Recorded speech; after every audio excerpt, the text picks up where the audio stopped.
Hello, I thought I'd do this little short video because I've just done Sun Ketu and Sun Rahu conjunctions. And I was just thinking for the rest of us where, we are a little bit, because I do have a video about the nodes, both of them in different houses. However, I just thought I'd just also share with you all the little nodes that I have for them.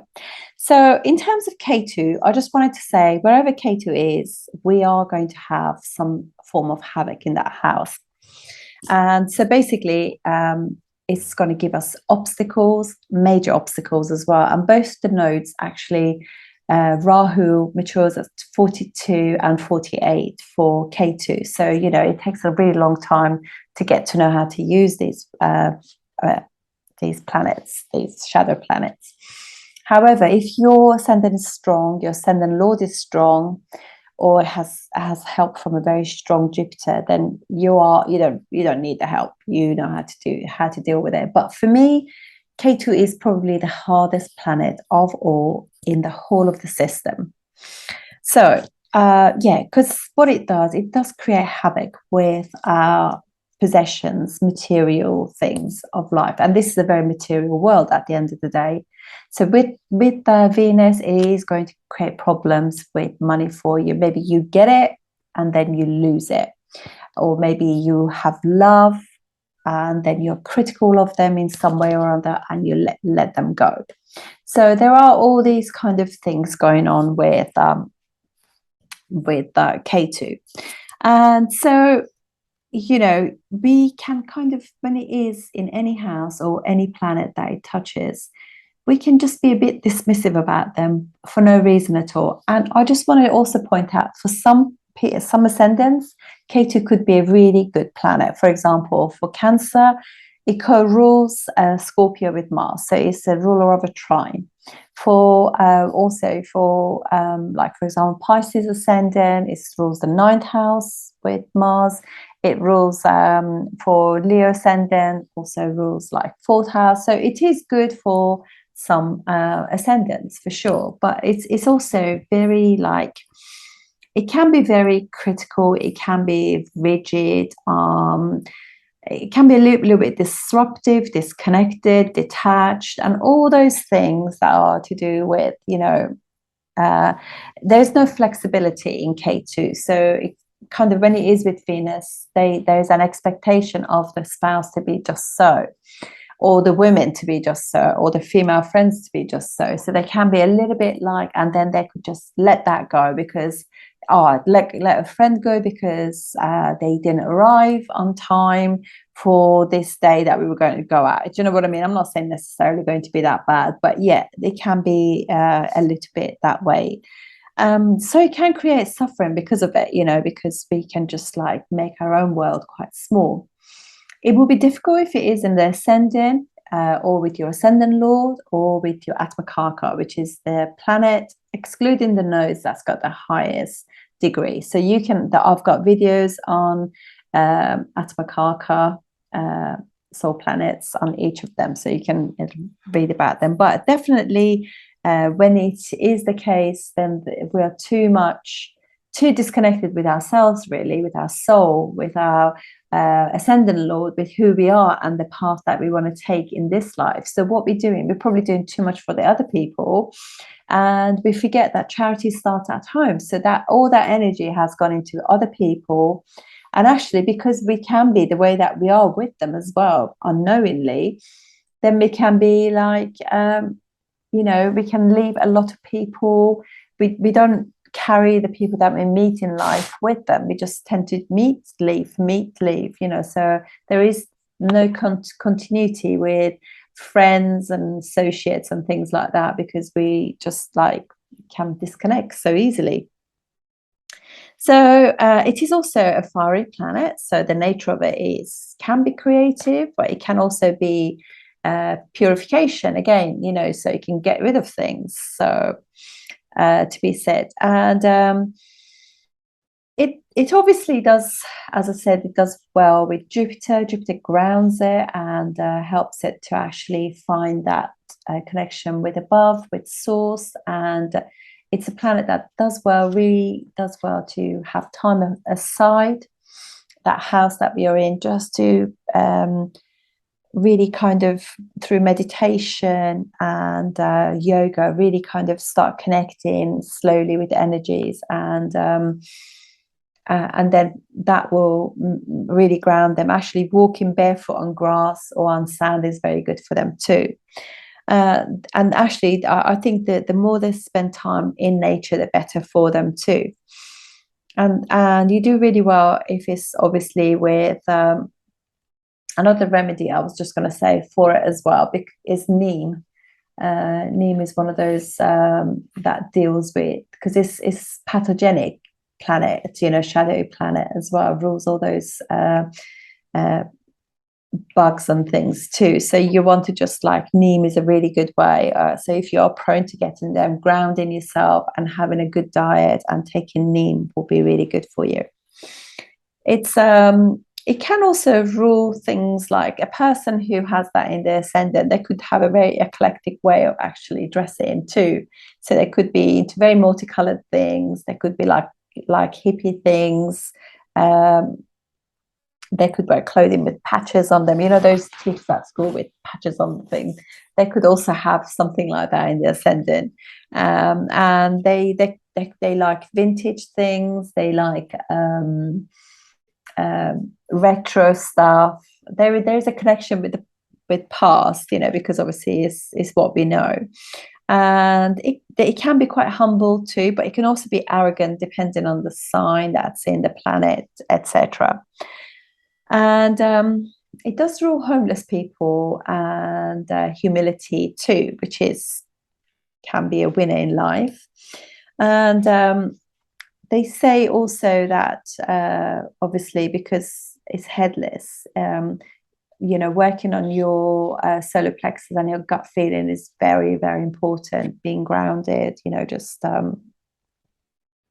and honoring Ganesha as well is important, because it's obviously ruled by Ketu, isn't it? So, and it's very also it can be quite difficult in certain signs. Like, for example, in Cancer is not very good. In Leo, it can give arrogance because obviously it's ruled by the sun. And so also Ketu has a neutral relationship with Mercury, but it can give speech issues and pathogenic things to do with. Well, it can actually aggravate like your nervous system, your speech, your nervousness, things like that.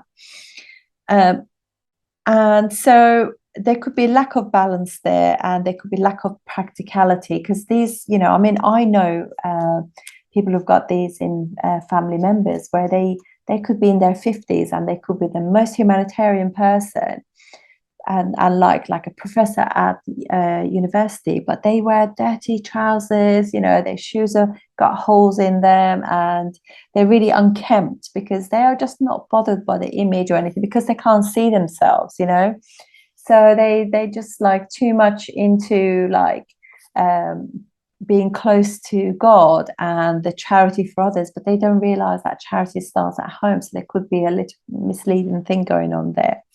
And I don't want you for 1 minute to think that Ketu can't give you success, because it can. Nodes can give you success, particularly if they're dispositive strong. So obviously it's strong in Scorpio because it co-rules this, and it's really happy in Mula Nakshatra. It's a nakshatra that it rules in Sagittarius.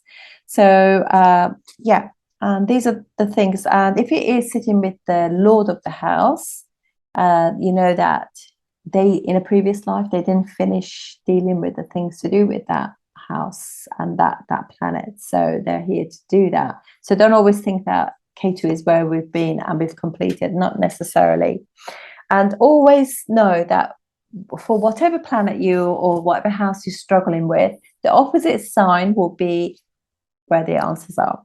Let's have a look at Rahu now. So for Rahu, we have, obviously, this is cast that is different to yours. I don't really like using those terminology. To me, there's nobody better than, everybody's the same. So I don't believe in things like royalty and the elite and they come from aristocracy. What does that mean? It means nothing. They're still the same as us. If they cut themselves, they're still going to get hurt, you know.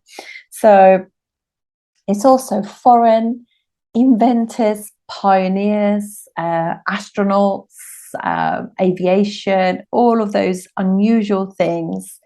Anything that's new, it's Rahu. Anything to do with drugs and rock and roll and tobacco, all those addictions and things, again, to do with Rahu, outer space,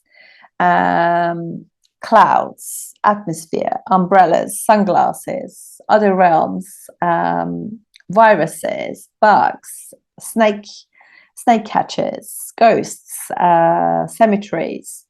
It goes on and on and on. So that's it. And I don't take Ketu's aspects, generally speaking. I do take them for mundane astrology, but in normal astrology, I don't really personal one. I don't know why, but I just don't. And I think when that resonates with you, you just go with what resonates with me. To me, on the whole world level, yes. On thing, I just think that it's a headless one. It doesn't have, but if you want to take care, both of them do trinal ones. So they don't actually aspect seventh houses away, because the other side. So for Rahu, Ketu will be in the seventh house. For Ketu, Rahu will be in the seventh house. But they do 5 and 9 trinal aspects. So basically, it's virtual reality, anything digital, software, future karma, unusual things, a rebel, any form of surprise, actually rules psychopaths too, outlaws, thieves, robbers, cheats. Very materialistic, very glamorous, very beautiful as well, fame giving. It's a surprise, it's rags to riches or riches to rags, I would say too. It's because it's just got a head and doesn't digest, it's not grounded, it wants. It's a magician. It's about film, because obviously they're not real. All kind of things like that. That's all that. So, and so when you have Rahu, I always find that quite interesting. Rahu in the 4th house. So you learn about emotions, about feeling secure, about mom, about emotionally connecting to people, being receptive. So obviously in the 4th house, it's going to create all these things. We can't receive, we're not receptive, we don't feel safe, we don't know how to use our emotions, so we use wrong emotions at the wrong times. So we're getting to know all these. The mind can be overthinking, overdoing, making you exhausted. And it's your heart chakra as well, which obviously has got malefic in it. So it's like, I'm learning about love, self-love, choices, things like that. So it really needs to meditate. It has like lack of appreciation for things, lack of appreciation for the nurture and love of the family. And it goes into these really painful relationships just because, just like cannot discern good from bad, that kind of thing. And can't show any form of vulnerabilities as a result as well. So, so can be kind of like, doesn't really respond to situations. It can be a little bit reactive, secondary reactions to it. And so it's kind of every house, anytime Rahu is in a house, we learn things to do with that. It obviously works best in 3rd, 6th house, and also 10 and 11, because these are all Upachaya houses, and they have a confluence with Rahu in the terms that it gets better with time, because it's a planet with no experience. So it's like, So remember that if Rahu is with Mars, for example, you have, first of all, it can actually give you, Rahu magnifies things. So this is planet of energy. It can give you bags of energy. And actually that will be the same. I find it's no different, even if Mars will be debilitated. The only thing is an exalted or a good condition Mars will know where to put that energy to. The person who's got like a weak Mars, it kind of loses energy on useless things because they didn't really think it through, you know, because obviously not only is that Mars debilitated or in the fourth house, but also it's got Rahu there that's not helping, you know. Rahu is like, I want it now kind of thing, so the energy is gone. So also it's energy, Mars is passion, so highly passionate people. So if it is like in the third house, they could have so many they could be good at so many things and be interested in so many things as a result of that, and put energy into all of those things as well. And so yeah, I mean, obviously it can, if it's in the third house with Mars, it will obviously, Mars will give you issues with your siblings at some point. It can be, but you can work through that. It's also deception and illusion as well. So just be aware that if you have that in your seventh house, that is a type of person that you're interested in. So get to know them. And that will be, it's always good if you have like a strong Saturn in your chart, you know, to help with those kind of things, makes you much more grounded. They definitely have a thirst for power, want to achieve things, and as soon as they achieve it, they're on to the next thing. So they can be a little bit like, there's something that you can't put your finger on with people like that, you know, you just kind of think.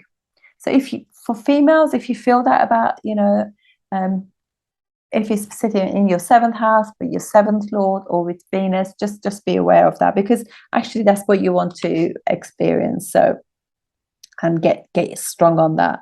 They could also, you know, in Cancer, they can give one OCD as well. So just perfect. And but anyway, so these some of the things that it's obviously, you know, like it's very psychedelic. It likes multicolored things, stripes, that form of thing. Just going to look through some other notes and just see, it's quite give you all these little tidbits. They're really helpful. Rahu and Mercury, obviously, be careful because this communication is deceptive. So a little fibby. Rahu in Shatabisha is unusual outlook generally, and unpredictable desires. And just remember, it's obsessive. So, you know, it'll be a sort of person that if you find like a pair of shoes that they like, they might have to have it in every color. You know, that's just like, can be obsessive, because it can then lead you into addiction. So in order, you know, you feel guilty. When you feel guilty for overspending, then you can actually start drinking. So it can give you all these little issues. In the fifth house, can create some jealousy in the person, and also Rahu in the sixth can give you, obviously you can have loads of enemies in a sense too, but you know how to deal with it eventually, you know, or it can give you lots of debts, so obstacles, because you're unsure about those things, but it will actually, in the end, it will work out well. It can also be that you're highly into service too, so never actually think of these things like, oh, it's definitely that, you know, it's different for all of us. And they can pretend quite a lot because they can be it can give us delusion about the sign, the house, whatever planet it's with. So it can overspend, it can, you know, because it's a fog, it magnifies the sign, it kind of puts an eclipse. These two planets are put eclipses. Sun creates an eclipse as well, because he actually does like completely outshines the others. But these are tricksters, you know, so they not only overshadow, but they can, particularly Rahu, can actually be, whereas Ketu can be quite sharp and like disconnected and just let go. Rahu can be a little bit like, because it's more imaginative, more creative, it can give you problems because it's delusional too. Oh dear, honestly, that's why it rules criminals, really. So so, you know, and I'm just trying to think, you know, sometimes, like I remember when I was little, you know, like when it was transiting in my third house, I remember I used to, like, my mum would buy some nice food and put it in the kitchen, in the fridge or something, and you know, say for example, if it was chocolate, it was all over my face because I'd been sticking my finger in it, and mum will come and say, have you been eating that chocolate? I told you not to touch it. And I'll be like, no, it wasn't me, it was him. saying it to my brother, and she could clearly see it was me because of all the chocolate around my mouth. But I was, I was delusional. I don't have it, but in that sense. But this is an example of what even in transit can give us into trouble. If in transit, obviously, Rahu is in your first, you want to change your image. And you might go through multiple changes during that time, which is absolutely wonderful because it can change. First house is how you look, your personality, and how you see things too. And so you can cut your hair short, long. You can be more fashionable. You can work on your body a bit more. So yeah, all those kind of things can happen. Rahu Dasha can give marriage. Especially if you have Rahu Venus or Venus Rahu, it's really good. And actually, never think that Venus Rahu doesn't work. Eventually, when you get to know yourself and everything, it can give really nice relationships too, and they're quite romantic too, and they love the opposite sex. So it's lovely. So this was just a short little thing about like extroverted Rahu and introverted Ketu. Thank you.